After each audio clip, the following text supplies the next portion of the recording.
to the channel, everybody. Hopefully you guys are doing well. Thanks for joining today. Today we're back on the North Texas Beltline, running the McKinney local.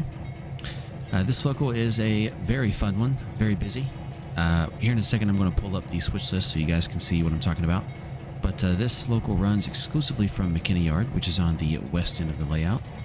And it stays all within McKinney. So there's an industrial area here with a bunch of different industries. I think it's 6 or 7 industries with 7 or 8 spurs. You can spot cars. And we're going to be working almost every one of those today. So the first one, we have some pickups on the team track here. So we're going to grab these. And then after that, we're going to head over to the cold storage and the goods warehouse to be picking up some box cars and some reefers over there as well.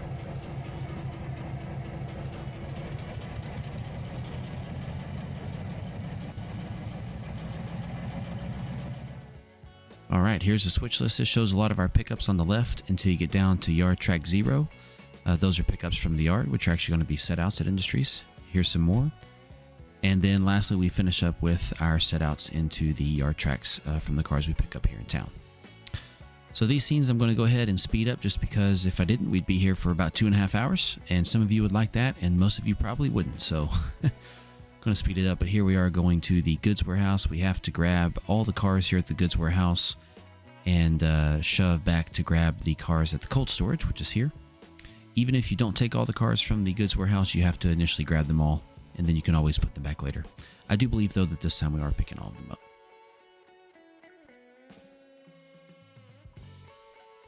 All right, now we're pulling out, and what we're going to do is we are going to leave one reefer off to the side because he's going to go back. He's actually a hold.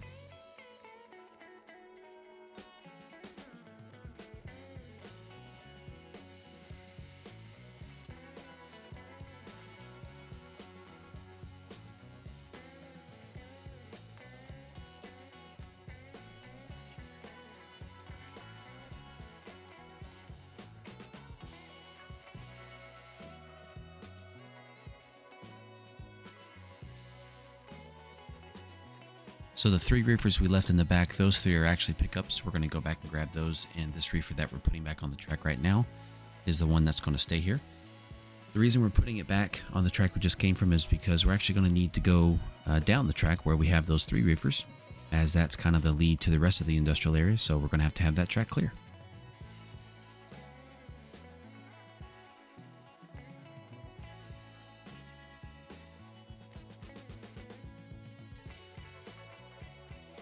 All right, here we are shoving on back. We have a few pickups at the LPG facility. I think actually it was 3 pickups, if I remember correctly.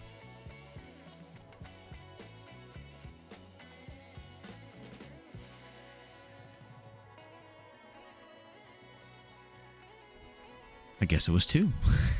I guess I didn't remember correctly. That's all right. It's not a big deal. And now we're going to go ahead and back up. We have an auto rack to pick up from the auto transload facility. This is where we deliver cars to McKinney. We'd never pick up any here. We only deliver. I guess you could almost say that's my iteration of Union Pacific slogan. After this, we're going to go work the off spot or alternate track, which is right here in the foreground on the left. What we do for this track is held kind of as an extra storage space for any cars that can't currently be spotted. Especially a lot of times it's the auto racks just because the transload facility is kind of small. So we're going to end up taking these cars and just setting this one IC auto rack over at the transload facility.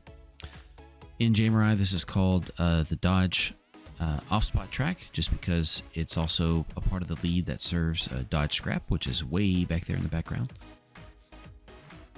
But the way JMRI uses alternate tracks is basically you only ever really use them if you can't deliver a car because you're out of space. So it lets you kind of get cars closer to where they're going to be initially set out or finally set out, but you're not actually putting them at the spur just yet. So that's why he was sitting there.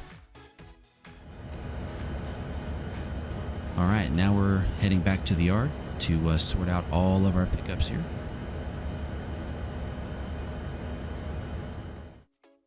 So any cars that are coming into the industrial area are stored on track 0 in the yard, which is the one furthest to the right. And so anytime we pick up cars from industries, we're going to put them on any other track except track 0. We do occasionally kit cars, so you will get to see some of that going on as well.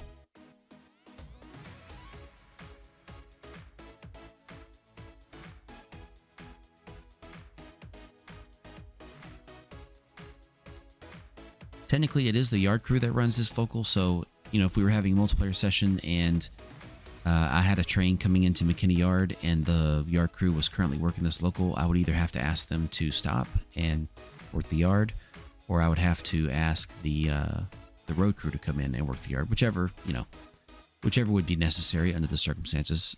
I didn't get to do enough multiplayer sessions before it stopped working to really be able to try it out, but I imagine I probably would try to have the road crew work the yard so these guys could continue this job.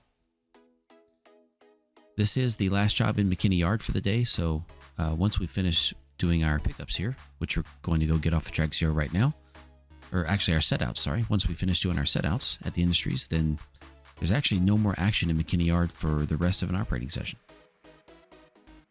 And by session, I do mean, running all 18 trains on the layout, not just running, this one train.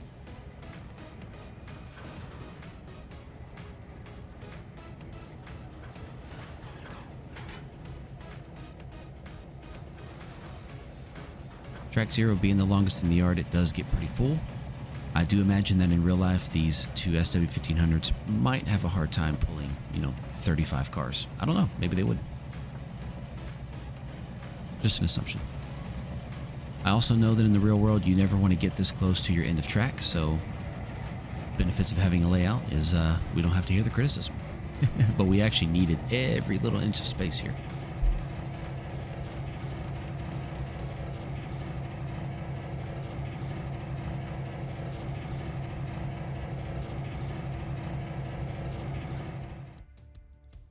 All right, and now we're going to kind of get a few things organized. You don't really have to do a lot of blocking for this job. There is a runaround track in the industrial area to help you get around cars if you need to make moves. But you're not always going to take the cars from track 0 that are in front.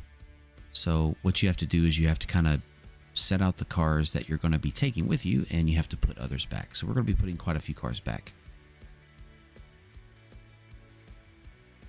But every car on track 0 will eventually make its way to an industry in the McKinney industrial area.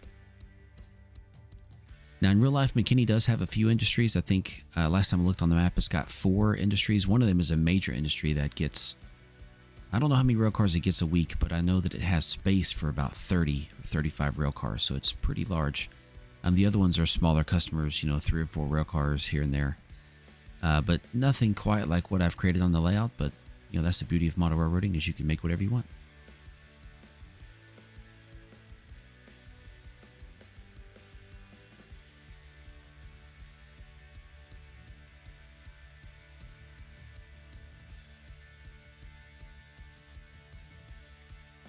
I did speed this clip up, I think 4 times as fast as normal. Just imagine how long this would take if we hadn't sped this up. This clip is a long clip as we kind of get everything sorted out.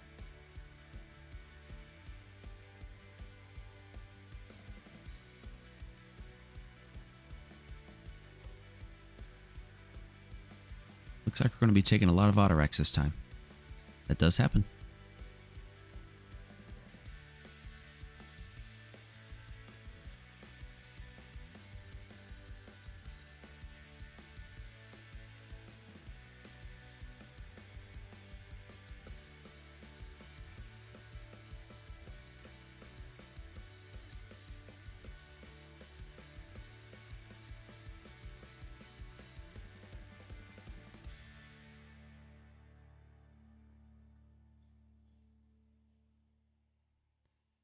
We are almost there, just 2 cars to go.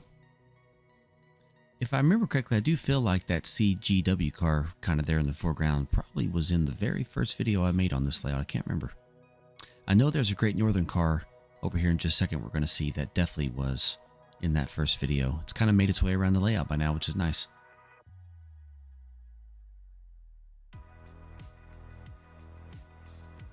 Yeah, there he is. There's that Great Northern car.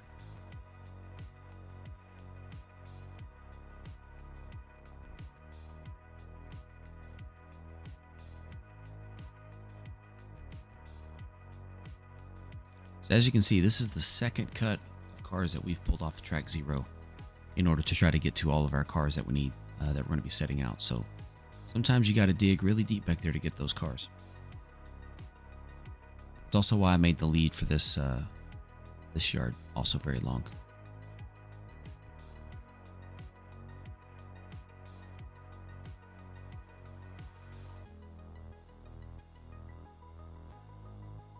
All right, now we're going to finish setting all these cars back on track 0.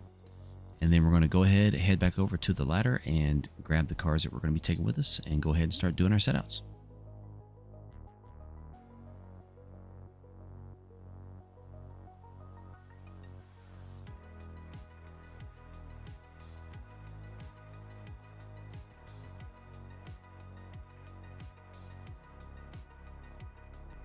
So we do have to go get that reefer this time because we need to go ahead and organize our setouts for the cold storage. We have a reefer way back there by the locomotives that's going to be set out. Plus we have a couple of boxcars going to the warehouse. So I'm going to go ahead and work this spur first and get this out of the way. Plus it worked out really well because that CG car or CGW car is going to be set out on the team track. So this kind of lets us do 2 moves in one.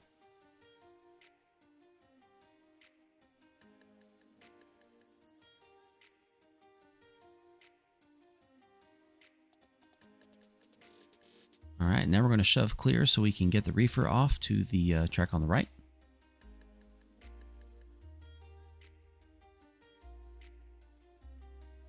This is because, once again, when we can, we usually try to put setouts at the back of the spur so that cars that are being held can be at the front next time, since they're the ones that will most likely get picked up.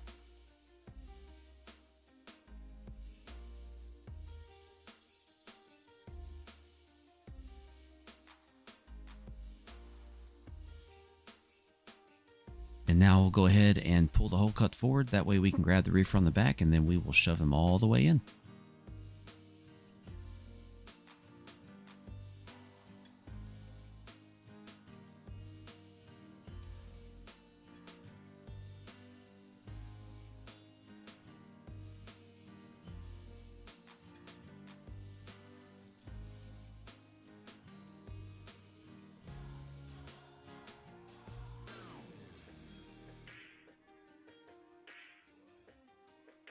All right, now we're coming back. We're going to leave these boxcars here at the warehouse. And then we're going to go back and start working these 3 auto racks.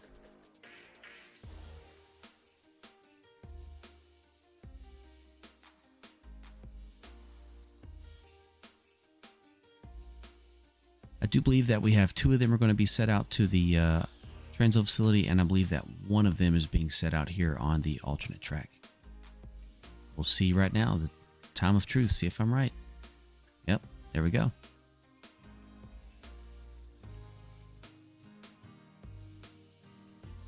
The other 2 we're going to set here in the open track, and then after that we actually still have a few more pickups we have to make. The ones that we didn't make earlier. Typically, kind of the way I run this train is I pick up all of the trailing switches first, and then go ahead and do all the setouts for the trailing switches, and then I go through this run around here and I start grabbing all the ones that technically were originally some facing switches. So this is the the feed facility. This time we're picking up, I believe it's all 5 cars actually.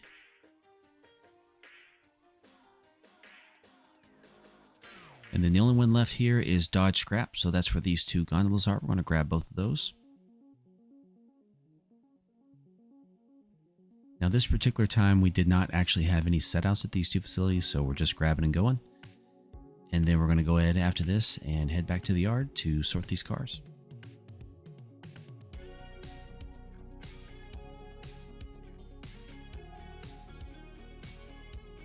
It's funny to me going back and watching this clip. I haven't, watched this clip in a while since I filmed it. Filmed it probably almost a year ago even. But I definitely don't operate into the evening anymore like I did in this video. It just, the shadows are nice, but it gets hard to see car numbers and things, so I stopped doing that a long time ago.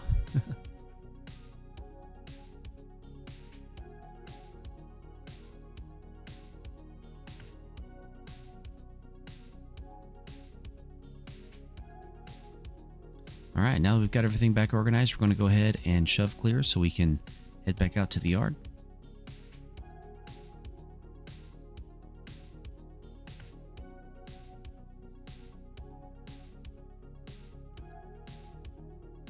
All in all, this was about a 2.5-hour job, so that's not too bad. Definitely would keep an operator busy for the entire operating session, though, since most operating sessions never really went more than 2.5 to 3 hours.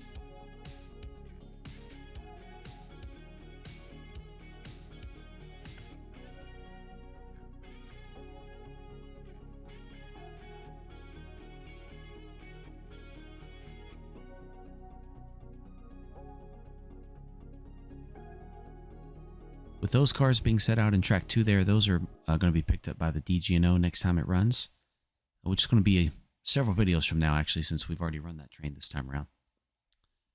And then that first hopper is going to end up going to one of the manifest trains.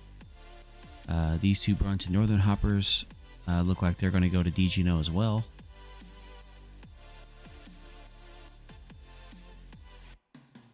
I do kick them, and as you can see, I do sometimes also set the handbrakes, at least on the cars that have handbrakes.